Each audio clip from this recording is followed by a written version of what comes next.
les 10 grands principes de droit public et de droit privé.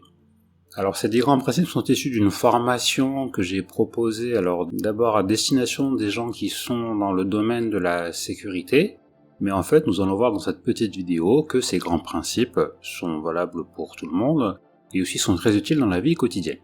Donc si vous voulez en savoir plus et approfondir ces grands principes que nous allons ici survoler, je vous invite à regarder dans la description le lien d'accès à la formation où vous aurez accès à l'ensemble détaillé de tous ces principes que nous allons voir. Commençons avec le principe numéro 1, les libertés publiques. Ce qu'il faut retenir des libertés publiques, c'est surtout leur origine, d'où elles viennent, comment ça se fait qu'aujourd'hui nous puissions vivre de manière assez libre, nous faisons un petit peu ce que nous voulons. Eh bien il faut remonter à la Révolution française de 1789, avec l'abolition de la monarchie absolue et la prise du pouvoir par le peuple. C'est à cette période-là que la Déclaration des droits de l'homme et du citoyen a été écrite et établie. Nous avons ensuite donc 3 autres événements qui sont importants, 3 autres textes qui permettent de pouvoir avoir les libertés telles que nous les connaissons aujourd'hui. En 1948, il y a eu la Déclaration universelle des droits de l'homme, signée à l'ONU. En 1958, c'est la Constitution de la Ve République qui a été adoptée, donc c'est celle qui est aujourd'hui en vigueur. Et en 2004, il y a la Charte de l'environnement. Donc les libertés que nous connaissons, ce que l'on appelle communément les libertés publiques, tirent leur origine dans ces textes-là et depuis toutes ces dates.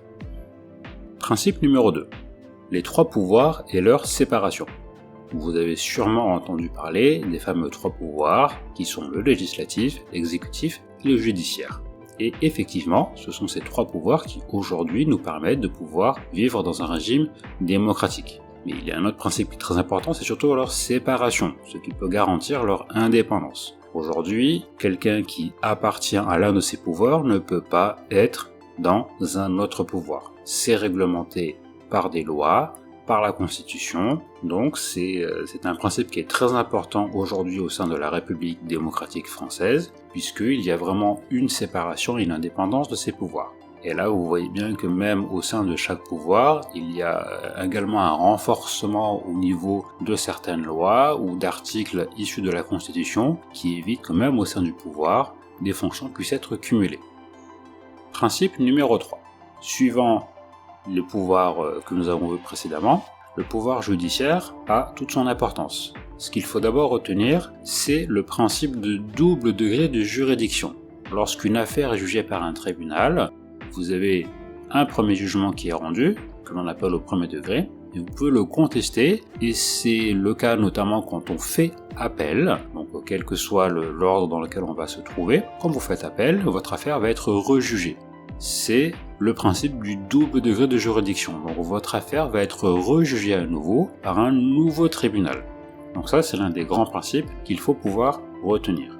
Ensuite, ce qu'il faut un petit peu comprendre au niveau de la distinction du pouvoir judiciaire, c'est que bien que vous ayez un ministère de la Justice, qui évidemment est rattaché au gouvernement, c'est le ministère public qui est rattaché à ce ministère de la Justice, mais qui lui a pour but de défendre les intérêts de la société.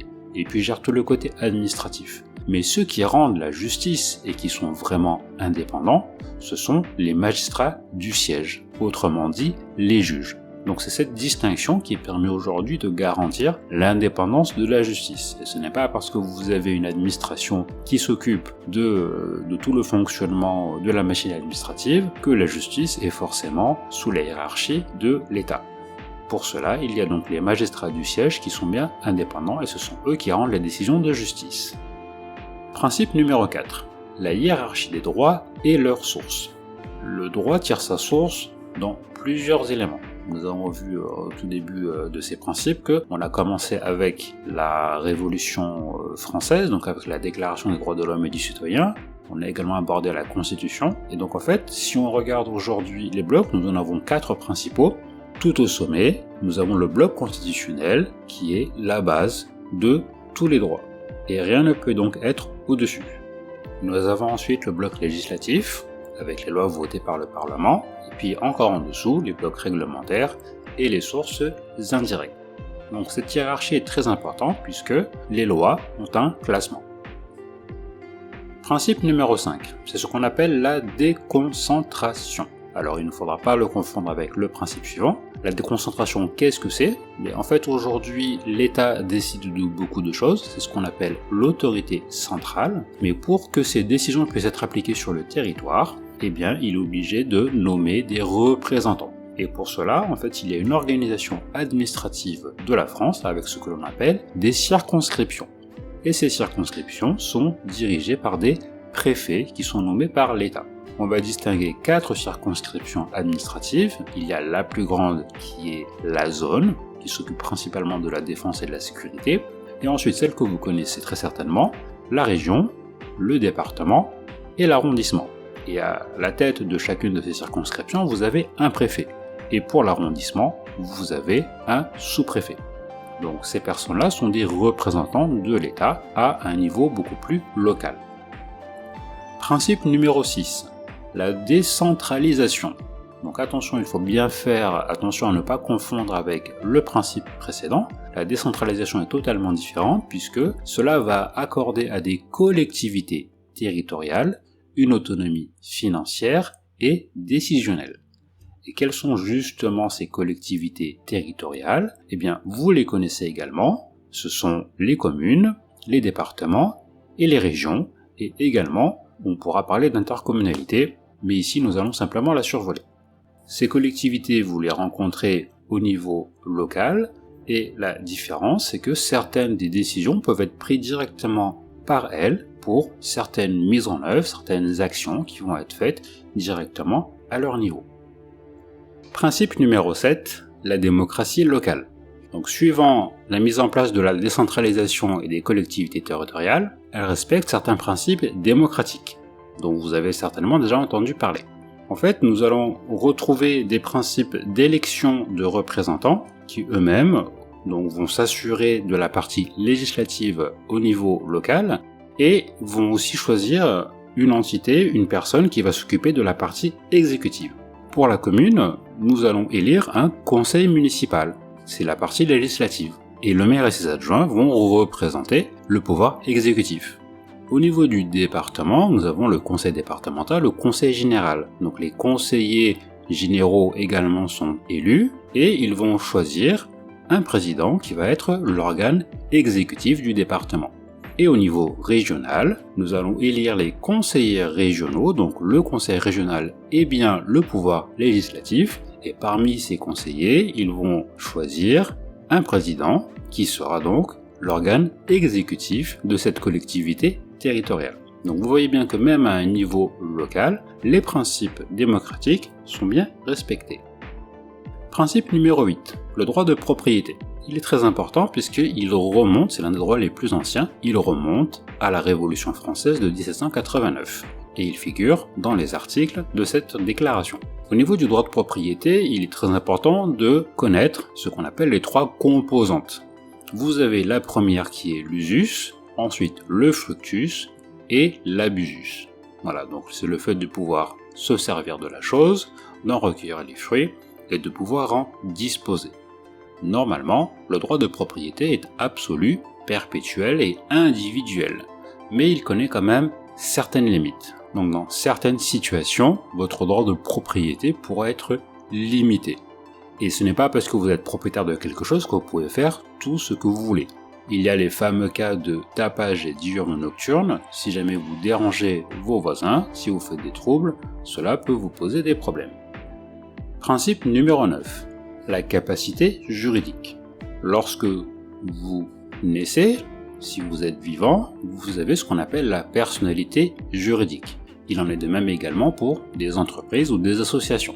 Eh bien, cette personnalité juridique, normalement, vous confère une capacité juridique. C'est-à-dire que vous êtes titulaire de droits et vous pouvez les exercer. On va distinguer donc 2 capacités. Vous avez la capacité de jouissance, c'est-à-dire que vous possédez les droits, et la capacité d'exercice, c'est le fait de pouvoir les exercer. Et donc si vous avez la capacité, vous avez également le contraire, qui est donc l'incapacité, c'est le fait de vous priver ou de retirer soit la capacité de jouissance, donc on va vous priver de certains droits, de manière intégrale ou de manière partielle, ou alors l'incapacité d'exercice, c'est-à-dire que vous resterez titulaire de votre droit, vous avez votre droit, mais vous ne pourrez pas l'exercer. Donc la capacité juridique, c'est quelque chose dont vous avez besoin quasiment tout au long de votre vie. Et enfin, le principe numéro 10, donc je vous rappelle que vous pouvez retrouver de manière approfondie tous ces principes dans la formation qui est proposée dans la description. Donc ce sont des principes qui sont quand même très utiles dans la vie quotidienne, et si vous voulez approfondir les bases du droit français, je vous invite à vous y rendre. Et donc, le principe numéro 10, la responsabilité juridique. Quand vous avez la personnalité juridique et la capacité juridique, faites attention, vous avez également la responsabilité juridique dans votre vie quotidienne, et pas seulement au niveau professionnel. Pour cela, en fait, elle se décompose en 3 aspects. Il y a d'abord la responsabilité juridique civile, la responsabilité pénale et la responsabilité contractuelle.